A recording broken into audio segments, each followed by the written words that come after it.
আল্লাহ তাআলা বলেন ওয়ামা আনফাকতুম মিন শাইইন ফাহুয়া ইউখলিফু ওয়া হুয়া খায়রুর রাযিকিন। যে দান করে, দান করলে যে ঘাটতি হয় আল্লাহ তাআলা এই ঘাটতিটাকে রিপ্লেস করে দেয়, রিপ্লেস করে দেয়।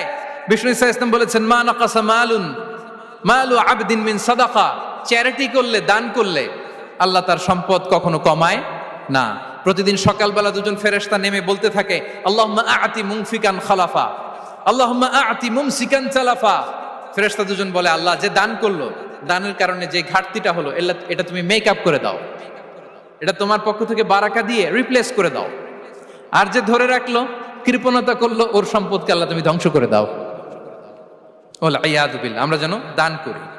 এরপরে বিষ্ণু ইসা ইসলাম বলেছেন বেশি বেশি হজ উমরা করলে, বেশি বেশি যদি কারো সাধ্য থাকে, ফিনান্সিয়াল ক্যাপাসিটি থাকে, বেশি বেশি হজ উমরা করলে তার রিজিকে বারাকা নেমে আসে। সব শেষে হচ্ছে দোয়া করা।